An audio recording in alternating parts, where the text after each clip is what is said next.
Shalom, pada saat ini saya akan memaparkan tugas dari mata kuliah Teori Kritis Sistem Thinking dan Analisis dengan tim dosen, pertama Profesor Beni Binilang MS dan Profesor Ellen Kambey MA PhD. Dengan tugas mata kuliah, intervensi sistem yang di dalamnya akan membahas konsep mental metode.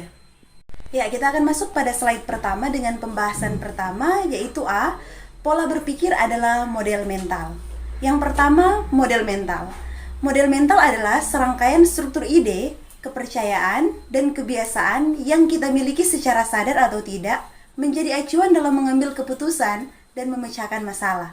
Pola berpikir merupakan struktur pikiran kita, jadi pola berpikir sebenarnya adalah sebuah model. Ya, kita boleh lihat gambar yang telah saya masukkan dalam slide bahwa ini mirip seperti peta yang kita gunakan untuk menuju suatu tempat. Sebuah peta adalah representasi dari kondisi geografis jalan sesungguhnya. Tentu tidak mungkin membuat peta yang sangat detail, karena berarti semua akan tercantum, seperti batu, penjual makanan dan minuman, pohon-pohon, dan sebagainya. Hal ini menjadi tidak praktis dan memang tidak perlu, karena ketika kita ingin mencapai sebuah tempat, kita hanya membutuhkan titik penanda lokasi yang bisa dilihat dari jalan, misalnya gedung, restoran, monumen, dan sebagainya. Model mental adalah unik untuk setiap orang karena pembuatan model mental dari masalah tergantung dari pendidikan, pengetahuan, pengalaman, dan cara pandang masalah. Seseorang yang memiliki latar belakang pendidikan keuangan mungkin terbiasa melihat masalah berbasis kepada angka, sedangkan yang berlatar belakang sosial lebih melihat kepada konflik antar manusia. Ya, seperti contoh gambar berikutnya. Menteri Keuangan, dia lebih melihat masalah mungkin lebih kepada angka-angka. Dan begitu juga Menteri Sosial, dia akan lebih melihat masalah kepada hubungan sosial manusia. Untuk slide berikutnya, apa bentuk dari model mental? Model mental berbentuk cerita di pikiran kita seperti yang telah diutarakan sebelumnya. Ketika kita sedang berpikir untuk memecahkan masalah dan menciptakan sebuah kondisi virtual dalam otak kita, seperti menyusun sebuah skenario cerita film yang sedang diputar di otak kita. Bedanya, film hanya memiliki satu plot cerita, maka kita memiliki berbagai macam plot cerita film sekaligus dengan berbagai macam skenario dengan berbagai kemungkinan di end yang berbeda-beda.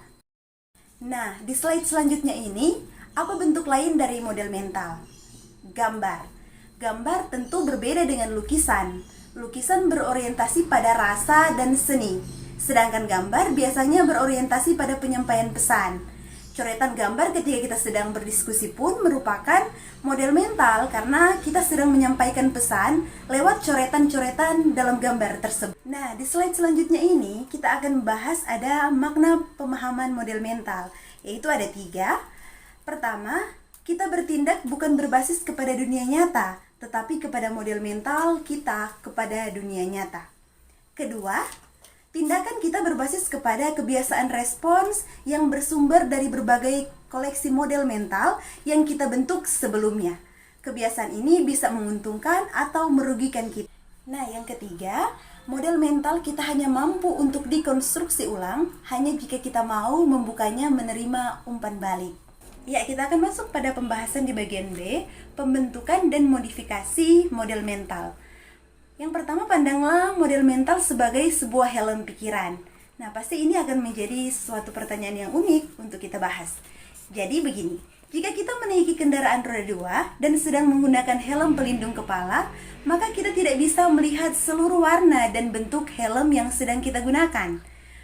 Pandangan kita juga terbatasi oleh helm yang kita gunakan. Apa yang kita dengar juga berkurang karena helm yang kita gunakan.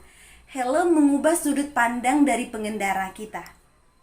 Kalau kita ingin memodifikasi helm tadi supaya bisa mendengar lebih baik, di bagian kuping kita bisa buat lubang yang cukup besar, namun sangat besar kemungkinan Anda tidak akan melakukannya ketika helm ini sedang digunakan. Berarti helm mirip dengan model mental, membatasi cara pandang kita, dan untuk memodifikasinya harus diletakkan di atas meja. Tidak mungkin memodifikasi model mental jika kita tidak mengamatinya dengan seolah-olah melepaskannya dari kita terlebih dahulu. Ya, demikianlah presentasi dari saya mengenai materi ini. Mungkin cukup singkat karena saya hanya membahas garis-garis besar dari materi ini dan berharap akan ada kritik, saran atau pertanyaan yang akan membangun untuk materi yang lebih baik di kemudian hari. Terima kasih, Tuhan Yesus memberkati.